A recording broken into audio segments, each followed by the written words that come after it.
our next topic is the challenges of illiteracy. It is very unfortunate that after 7 decades of independence, the Indian democracy still facing the problem of illiteracy. Around 35% people of India are continue to be illiterate. Several schemes like Sarva Shiksha Abhiyan, literacy campaign are implemented by the government of India. Still, hundreds of children are not going to the school. So, fight against illiteracy is the top priority of our national agenda of development.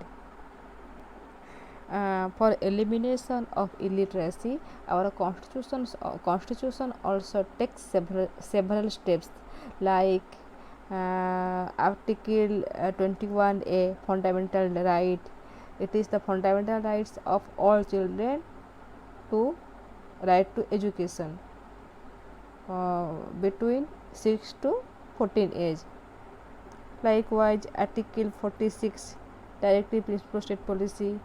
The states should take special step for improving the educational facilities for all students 6 to 14 age. Similarly, Article 51A, the 11th fundamental duties of all parents to send their child to the school for education. तो ଭାରତ ସ୍ୱାଧୀନ ହେବାର ପାଖାପାଖି 7 ଦଶନ୍ଧି ପାଖାପାଖି ନୁହେଁ 7 ଦଶନ୍ଧିରୁ ଉପରେ ହେଲାଣି, କିନ୍ତୁ ଏବେ ବି ଇଣ୍ଡିଆନ୍ ଡେମୋକ୍ରାସି ବା ଭାରତର ଗଣତନ୍ତ୍ର ପ୍ରୋବ୍ଲେମ୍ ଅଶିକ୍ଷାର ପ୍ରୋବ୍ଲେମ୍ ସହିତ ଅଶିକ୍ଷାର ଅବ୍ୟବସ୍ଥା ସହିତ ଗତି କରୁଛି। ଯଦିବା ଆମର ଇଣ୍ଡିଆନ୍ ଗଭର୍ଣ୍ଣମେଣ୍ଟ ଭାରତ ସରକାର ବିଭିନ୍ନ ପ୍ରକାର ଏଜୁକେସନାଲ୍ ସ୍କିମ୍ ଲାଇକ୍ ସର୍ବଶିକ୍ଷା ଅଭିଯାନ, ଲିଟରାସି କ୍ୟାମ୍ପେନ୍ ଏମିତି ବିଭିନ୍ନ ପ୍ରକାର ସ୍କିମ୍ ଏଜୁକେସନାଲ୍ ସ୍କିମ୍ ବ୍ୟବସ୍ଥା କରିଛନ୍ତି। ଠିକ୍ ସେଇଭଳି ଆମର ଏଜୁକେସନ୍ ମାନେ ଇଲିଟ୍ରାସି ପହଞ୍ଚାଇବା ପାଇଁ ଆମ ସମ୍ବିଧାନ ବି ବିଭିନ୍ନ ପ୍ରକାର ବ୍ୟବସ୍ଥା କରିଛି। ଯେମିତି ଆମର article 21A right to education, ଯାହାଦ୍ୱାରା କି ସବୁ ଛୁଆ ଯାହାକୁ ମାନେ 6ରୁ 14 ବର୍ଷ ଯାଏ ଏଜୁକେସନ୍ ପାଇବେ, ଫ୍ରି ଆଣ୍ଡ କମ୍ପଲସରୀ ଏଜୁକେସନ୍ ପାଇବେ। ଠିକ୍ ସେଇଭଳି article 46 directive principle state policy, state ବିଭିନ୍ନ ପ୍ରକାର ଷ୍ଟେପ୍ ନେବ କ'ଣ ମାନେ ଏଜୁକେସନ୍କୁ ଇମ୍ପ୍ରୁଭ୍ କରିବା ପାଇଁ ବା ପିଲାମାନଙ୍କୁ ଏଜୁକେସନ୍ ଦେବା ପାଇଁ ଫ୍ରି ଆଣ୍ଡ କମ୍ପଲସରୀ ସେଇ ମାନେ ବିଟୱିନ୍ 6 ଟୁ 14 ଏଜ୍। ଠିକ୍ ସେଇଭଳି ଆମର ଫଣ୍ଡାମେଣ୍ଟାଲ୍ ଡ୍ୟୁଟି ବା ମୌଳିକ କର୍ତ୍ତବ୍ୟରେ ବି ଅଛି ବି ଆମର 11 ନମ୍ବର ମୌଳିକ କର୍ତ୍ତବ୍ୟ ହେଉଛି ଯେଉଁଟାକି ଆମର 82 ଆମେଣ୍ଡମେଣ୍ଟ ଆକ୍ଟ 86 ଆମେଣ୍ଡମେଣ୍ଟ ଆକ୍ଟ 2002ରେ ମାନେ ଇମ୍ପ୍ଲିମେଣ୍ଟ ହେଇଛି, ଯେଉଁଥିରେ କି ଏଇଟା ମାନେ ସବୁ ବାପା ମାଆଙ୍କର ମୌଳିକ କର୍ତ୍ତବ୍ୟ ହେଉଛି ସେମାନେ ତାଙ୍କ ପିଲାଙ୍କୁ ସ୍କୁଲକୁ ଛାଡ଼ିବେ। କେବଳ ଆମ ଇଲିଟ୍ରାସି ଘୁଞ୍ଚିବା ପାଇଁ ଏସବୁ ବ୍ୟବସ୍ଥା ଆମ କନଷ୍ଟିଟ୍ୟୁସନ୍ ବି କରିଛି। Then factor responsible for the continuing problem of illiteracy. Several factors has been responsible for the challenges of illiteracy. The first factor is women illiteracy. The widespread illiteracy among women is the basic problem for the continuance of illiteracy in India.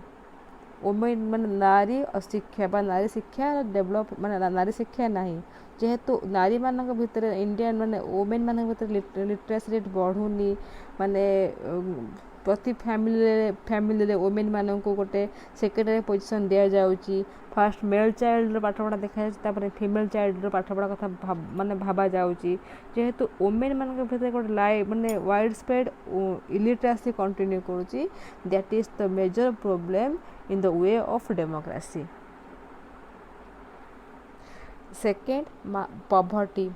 Mass poverty has been responsibility to keeping the poor children away to school. The poverty of poor is compelled to them to join their child into child labor. जेहेतु आम देश में गरीब मान संख्या बेसी ये जो गरीबीटा ही बड़ रेस्पॉन्सिबल बा गरीबीर ही बहुत गुरुत्व अच्छी जहाँफल कि आमर जो गरीब लोक मानकर छुआ स्कूल जाई पारना कहीं गरीबी ही बाध्य करुच्ची पिला चाइल्ड लेबर हिसाब से कम लगे।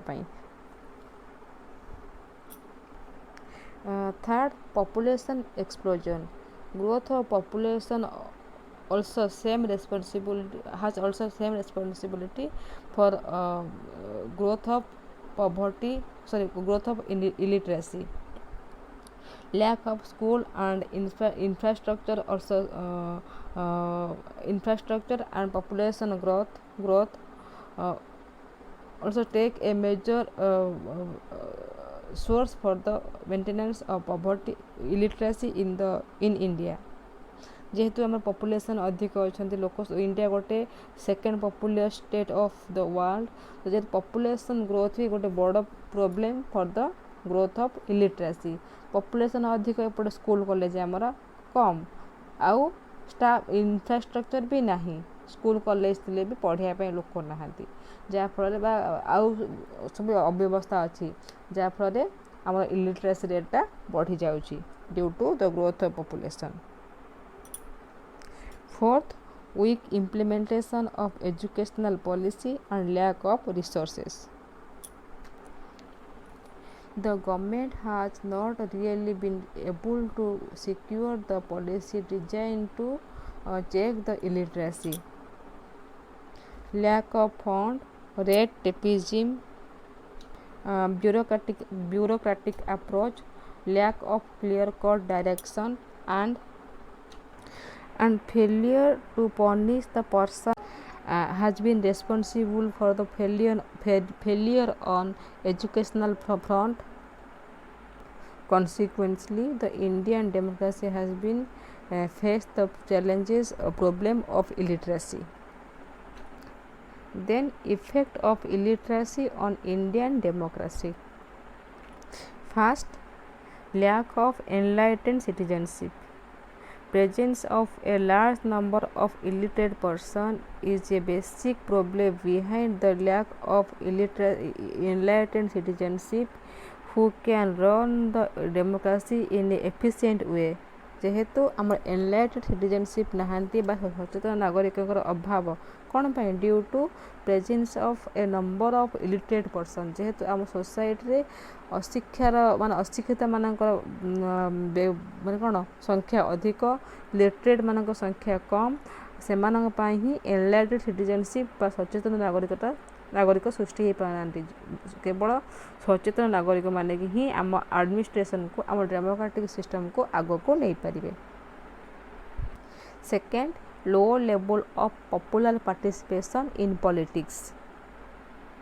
Illiteracy is the major fact behind the low level of or low rate of popular participation in the process of politics. जेहेतु लोक मैंने अज्ञ से माने जानती what is politics what is the requirement of politics for society माने पॉलिटिक्सटा society कौन दरकार से जानती तो से चाहती पार्टिसिपेट करने in the process of politics जहाँफल कि पॉलिटिक्स रे बेसी लोक भाग नहीं पारती नहीं as a result the politics become the कौन प्लेग्राउंड ऑफ सम पीपुल किसी लोक ही से खेल करती. Third, exploitation of masses. The illiterate person can easily get exploited on the name of religion, region and caste. ମାନେ ମୂର୍ଖ ଲୋକମାନେ ଅତି ସହଜରେ ରିଲିଜିଅନ୍ ନାଁରେ ରିଜିଅନ୍ ନା ଲାଙ୍ଗୁଏଜ୍ ନାଁରେ ଆଉ କାଷ୍ଟ ନାଁରେ ମାନେ ଏକ୍ସପ୍ଲଏଟ୍ ହୁଅନ୍ତି ଲୋକମାନେ ମାନେ ଅନ୍ୟମାନେ ତାଙ୍କୁ ୟୁଜ୍ କରନ୍ତି on the name of religion language and caste ଅନ୍ୟମାନେ ବହୁତ ସହଜରେ ତାଙ୍କୁ ୟୁଜ୍ କରିପାରନ୍ତି due to illiteracy. Fourthly, inability to understand national problem. The illiterate persons are failed to understand the problem being faced by our democracy, without which it become very difficult to for the government to face this problem.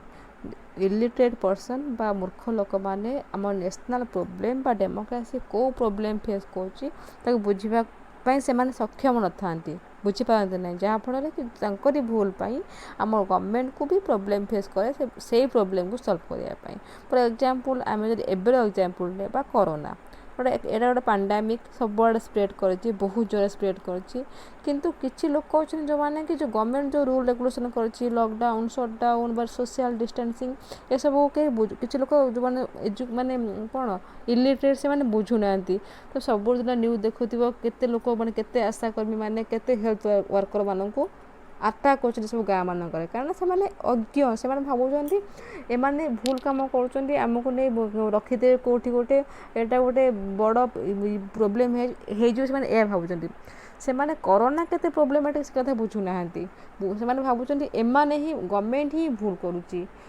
जदि आज एत मास spread हो जाए ब्रह्मपुर से तो आमे मैंने ही दायी जो लोक मैंने आसले सुराट फेरीगले फेरी आसले से क्वारंटाइन सेंटर रखागला कि राति अधिया फेरी माने लुचिकी पलि गले कि माने अधा रास्तार चेज टाणिकी ओह्ल पड़े से भाविले कौन हे बेकार बेकार आमको किसी रोग फोक है 14 दिन आमको रखिदे क्वारंटाइन सेंटर में खावा देवे एमती भाविले कि रोग आने सांगे आसर रोगपाई फैमिली केते प्रोब्लेम पड़ो से कथा बुझीपारे ना जहाँफल आज कौटी ब्रह्मपुर एमती मास स्प्रेड हो जाए तो जो due to illiteracy of the people sometime government face the major problem से इलिटरेसी आज ब्रह्मपुर अवस्था एमती 5 a hindrance in the way of secularism illiteracy has been prevented the people to adopting the secularism as the way of life illiteracy बा अशिक्षा ही लोक मानू माने माने प्रिभेंट कर दूरे दूची जो सेकुलरिज्म आम अच्छे धर्मनिरपेक्ष आम देश तो धर्मनिरपेक्ष देश समस्त जाच से जो धर्मनिरपेक्ष जो गोटे आम अच्छी आम कौन से कहती फीचर्स अच्छी इंडियन कन्स्टिट्यूशन ताको आडप्ट करने इलिटरेसी ही बारण करुच्ची आउ तुम तो जाच मार्च मस बेलू गोटे भी माने केवल गोटाए मार्च 15 20 15 16 तारीख बेलू मात्र गोटे कोरोना पेसेंट ओडिशा थिले किंतु जो दिल्ली जो गोटे सभा होता कौन जमात जहाँ भी मुस्लिम मान जो सभा होता लॉकडाउन सत्वे भी से सब गले से सभा जोग देवाई मुझे कौन धर्म को बा कौन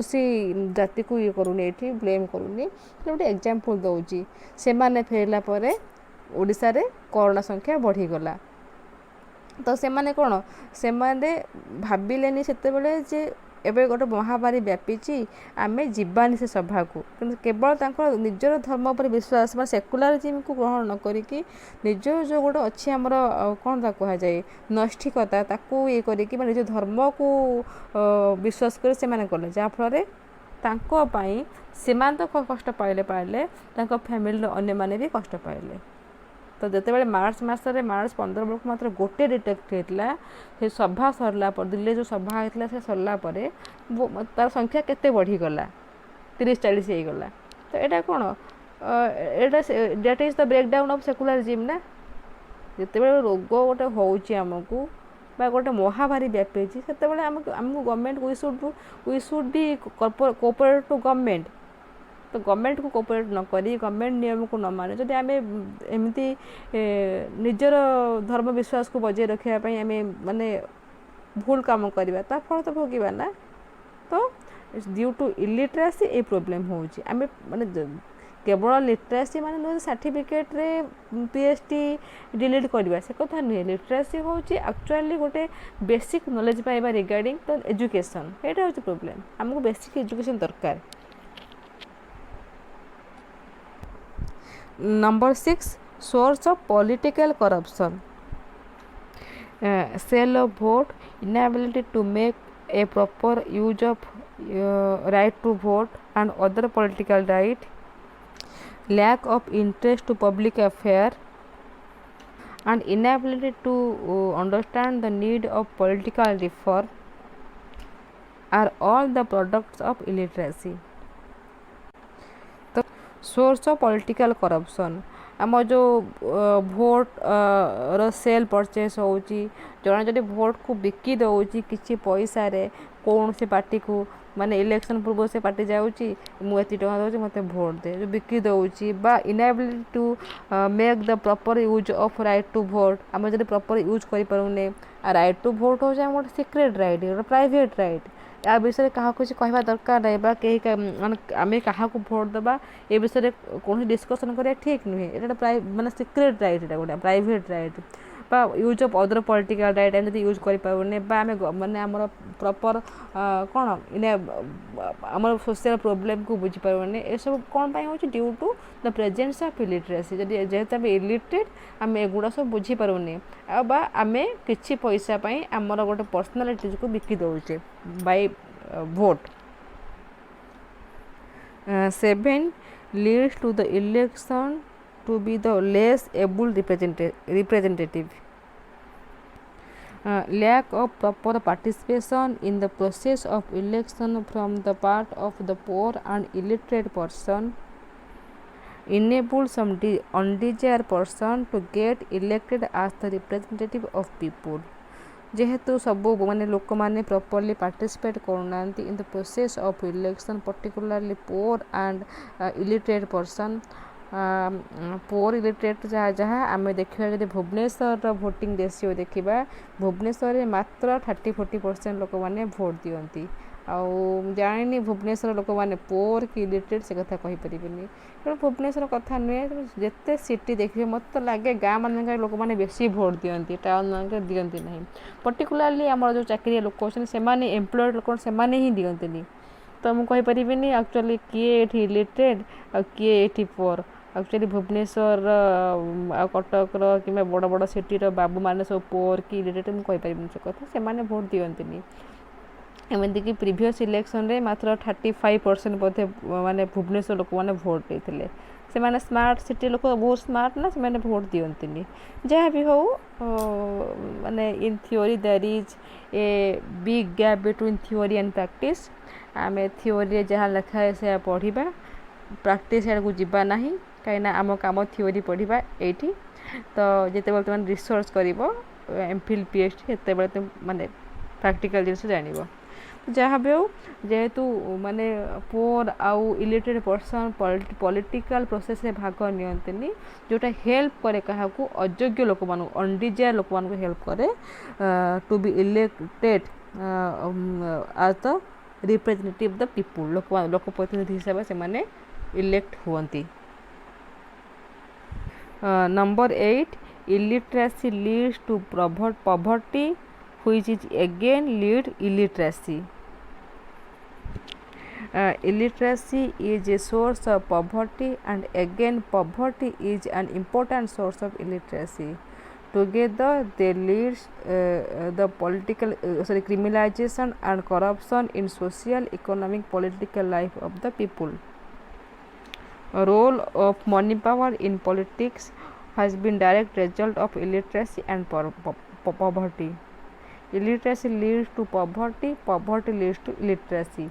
अशिक्षा ही गरीब को डाकुची पुणी गरीब ही अशिक्षा को डाकुची ये दुईटी जाक मिसिकी कौन हुए आमर क्रिमिनलाइजेशन सृष्टि हुए करप्शन सृष्टि हुए आमर कौट सोशल इकोनॉमिक पॉलिटिकल लाइफ रे एबे लॉकडाउन चली तुम जानिच जिते बड़े न्यूज पेपर देखुव टीवी न्यूज देखुव भुवनेश्वर मैक्सिमम लोक माने बहुत कर माने ये हो कौन आम चोरी डकायती हो ड्यू टू इलिटरेसी पॉवर्टी जेहेतु लोक मैंने खाया पाऊना माने कम एवं ना से कौन करेंगे ये कम सब कर तो जिते बड़े पॉवर्टी बढ़ी जाए से क्रिमिनलाइजेशन माने क्रिमिनल एक्टिविटीज बढ़ी जाए जोटा कि सोशल इकोनॉमिक पॉलिटिकल लाइफ को बहुत माने प्रभावित करे. 9 source of conservatism and underdevelopment. Education is the means to liberate the people from the ignorance, conservatism, fundamentalism and bigotism. The illiterate person could not come out from their prejudices and superstitions they fail to become the enlightened citizen of the democracy. Education बा शिक्षा आमको लोक मान liberate करे मुक्त दिए कौटू from the source of ignorance अज्ञतारू कंजर्वेटिविज्म नैष्ठिकतारू आमर फंडामेंटालिज्म खाली कौन फंडामेंटालिज्म माने कौन माने गोटे गोटे जिन धरी रखा जोटा से सब लिबरेट करे जेहेतु माने माने इलिटरेट पर्सन से प्रेजुडियूस जो अच्छी रक्षणशीलता ता भर से दूरे माने बाहरी पाते ना जहाँफल से एनलाइटेड सिटीजन्स बा जड़े गोटे सचेतन नागरिक हो पारती ना। Number 10 rule of ignorance illiteracy acts as a source of rule of ignorance in society. Illiteracy and ignorance act as the main source behind the sale and purchase of vote and political corruption in society. Illiteracy prevents the people from electing the real person by good person as their elected representative. तो rule of ignorance कौन ये अज्ञ मान democratic government रे अज्ञ लोकंकर शासन होची कौन अज्ञ लोक शासन होची माने इलिटरेसी और इग्नोरेंस होची मेन कारण जो भोट सेल और परचेज बा भोट बिक्री करना जो होची इलेक्शन रे तार मेन कारण होची इलिटरेसी आउ माने इग्नोरेंस एटा भी मेन कारण होची कौन आमर पॉलिटिकल करप्शन रे केवल इलिटरेसी ही आमको बाध्य करे बा पर्सन मान लोक मान बाध्य करे से माने गुड लोक मान ठीक लोक को चयन करिया से माने केवल मनी पावर पैसा पाई लोभ करिकी से माने भूल लोक को भोट दियंती जो माने कि इलेक्टेड रिप्रेजेंटेटिव हिसाब रे आमको शासन करंती। 11th illiteracy prevent the formulation of the healthy public opinion. The illiterate person fail to understand the nature and issue of problem being faced by our nation. The public opinion remain ambiguous and directionless. Illiteracy always keep democracy in limited. तो illiterate person बा मूर्ख लोक मैंने से जो problem आम nation face करुच्ची तार कौ प्रोब्लेम फेस करुच्ची बुझीपारती ना से ठीक से बुझीपारती ना जे ड्यू टू देयर इलिटरेसी जहाँफल जोटा कि आम नेशन पाई प्रोब्लेम हुए तो elite public opinion direction less हो जाए लोक जनमत डायरेक्शन कौन दिग रहे आ आम्बिगियस भी हो जाए जहाँफल कि आम जो डेमोक्रेसी लिमिटेड हो जाए गणतंत्र शासनटा सीमित हो जाए due to illiteracy. Thus, illiteracy has posed a big challenge for Indian democracy. Then, how to meet the challenges of illiteracy? Indian democracy has need to meet the challenges of illiteracy. It can be done by following steps. कौन step देखिए आम first effective implementation of the policy एम आर spread of education by strictly and effectively implementing the policy aiming at the spread of education, particularly for the children and women, the problem of illiteracy can be changed. जदि आम educational policy को strictly implement करवा effectively implement करवा ठीक भाव use करवा समस्त पर्टिकुलारली आमर महिला मानी आ छुआ मानी ताहले आमर जो इलिटरेसी प्रोब्लेम अच्छे सेटा किसी मात्रा रे चेक बा समाधान हो पारिबो। Second effective implementation of directive for compulsory and free education. The National Organization for the Free and Compulsory Education for the Children must be vigorously pursued. जो आम अच्छी डायरेक्टिव प्रिंसिपल स्टेट पॉलिसी जो अच्छी आमर जे नेशनल माने कौन तो state should take special step for the organisation of free and compulsory education. State विभिन्न प्रकार स्टेप नब आमर ऑर्गेनाइजेशन ऑफ फ्री और कंपल्सरी एजुकेशन तो ये ठीक से हवा दरकार. 3. More fund for education. The nation must spend 6% of its total GDP for the spread of education. 4th, more emphasis on women education. Special steps should be undertaken for strengthening the spreading of women education. When we teach one woman, we lay the foundation of the education of a family. And when we teach some education, we lay the foundation of education of public at large.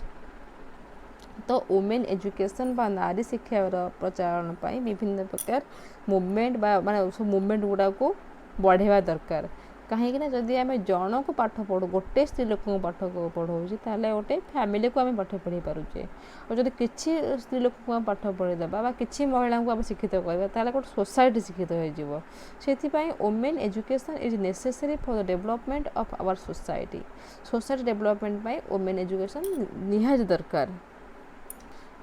Number 5, more vigorous role of NGO, panchayat and municipal institutions. The NGO by non-government organization, the municipal panchayat and other urban local government should play a vigorous role for the spread of education in their respective area. आम जो सब अच्छी NGO गुड़ाक non government organisation बा आमर panchayat system है जो जो अन्य अन्य सब लोकल सेल्फ गवर्नमेंट अच्छी से माने ही माने गोटे कौन इम्पोर्टेंट रोल नवा दरकार कौन करने for the spread of education in the respective area तांको निज एरिया रे केमिति एजुकेशन स्प्रेड हो पारिबो से माने ही इम्पोर्टेंट रोल नवा कथा. 6. The educated should teach to the uneducated or each one to teach one. It is the responsibility of the educated person to teach the uneducated person. तो कौन each one to teach one जड़े जन को पाठ पढ़ा दरकार. तो यहाँ हूँ गोटे एजुकेटेड पर्सन बा जी शिक्षा ग्रहण कर पाठ पढ़ी ता रेस्पॉन्सिबिलिटी बा ता दायित्व गोटे अनएजुकेटेड पर्सन जी पाठ पढ़ी पढ़ेगा है. Number 8, better use of mass media. The use of mass media and distance learning program should be encouraged and reformed for serving as the agency of spread of education. आम जो सब mass media अच्छी TV radio जहाँ सब अच्छे electronic media printing media जहाँ सब अच्छी आम जो अच्छी डिस्टेंस लर्निंग प्रोग्राम सब जहाँ अच्छी से गुड़ा को एनकरेज करा दरकार उत्साहित करा दरकार कहीं से माने पारे कौन गोटे माने एजेंसी हो पारे for the spread of education द्वारा एजुकेशनटा स्प्रेड हो पार. Number 9, educational reform. There is ever need for reforming the Indian educational system. In India, there is several type of school like government school, our public school, CBSE, ICSE. The pattern of learning also mane separate mane according to the school. Thus, there should be a uniform educational pattern for whole country. तो educational reform कौन educational reform दरकार कहीं तुम जानिच माने कौन आम विभिन्न प्रकार पाठ अच्छी आमर गवर्नमेंट स्कूल गोटे प्रकार पाठ हुए प्राइवेट स्कूल गोटे प्रकार पाठ पढ़ा जाए शिशु मंदिर आउ गोटे प्रकार पाठ पढ़ा जाए सीबीएसई सिलेबस अलग आईसीएसई सिलेबस अलग तो एमती विभिन्न प्रकार एजुकेशनल माने स्कूल मानकर एजुकेशन स्कूल मानकर पैटर्न अलग अलग सब अच्छी तो ये सब बेले बेले प्रोब्लेम कराए पिला भितर से आमर यूनिफॉर्म बा सबू जगार सामान पाठ पढ़ा हवा दरकार तो से एजुकेशनल रिफॉर्म आसवा दरकार. तो ये सब शुणी 34 वर्ष पर बोधे पहर दिन आम गोटे माने कौन न्यू एजुकेशनल पॉलिसी रिफॉर्म माने कौन है स्वीकृति पाइला by the cabinet. 10. Vocationalization of education. Making education full vocationalized and job oriented can help the illiterate person to go to school. Guaranteed employment by education, particularly those who belonging to the poor section of society, should be ensured. तो education को आम fully भोकेशनालाइज करा दरकार आ job oriented करा दरकार जमी पाठ पढ़ा सरला लोक कम मिलवा दरकार ताहले आम किसी इलिटरेट पर्सन पाठ पढ़ा को इच्छा करेंगे पर्टिकुलारली आम जो सब पोर सेक्शन सोसाइटी गरीब लोक माने एजुकेशनटा दरकार कौन पाई केवल माने माने जॉब एम्प्लॉयमेंट हम किसी पाइबा तो सेमिति व्यवस्था करवा दरकार तो with this we have completed illiteracy. Tomorrow we discuss regarding the regionalism.